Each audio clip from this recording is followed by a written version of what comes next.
This is my council report, where I recap important updates and actions from the previous month. And we definitely have a lot to cover from January.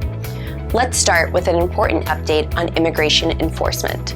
I want to reassure our community that Alexandria remains committed to being a city where all residents are supported, respected, and valued. Our law enforcement officers do not participate in federal immigration enforcement actions, and we remain focused on protecting the rights and the safety of all individuals in our city. We will continue working closely with community partners to provide resources and information for residents who may have concerns. For more details, visit alexandriava.gov/immigration.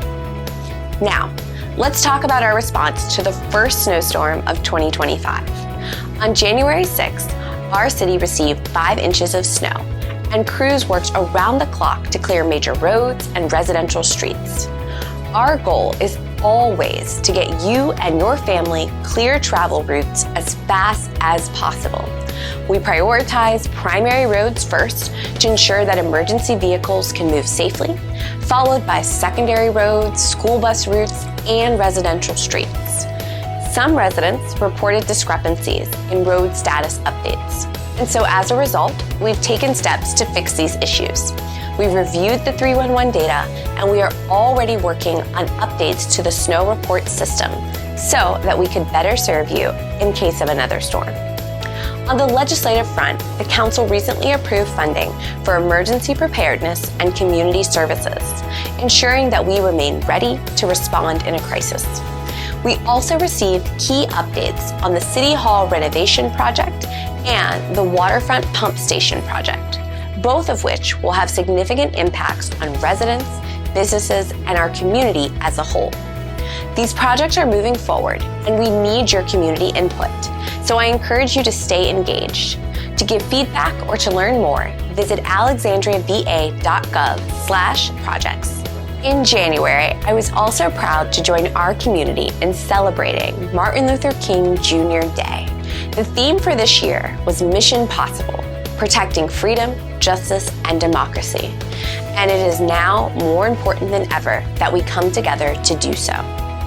I also attended a number of community events, like the swearing in of the new officers for the Departmental Progressive Club and the PTA meeting for the Alexandria City High School. Additionally, I traveled to Richmond with my colleagues to advocate for legislation to protect residents from rent increases and to secure more resources for our community.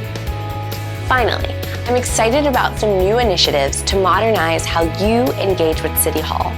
We're developing a standardized template for staff presentations to make the information more accessible and digestible.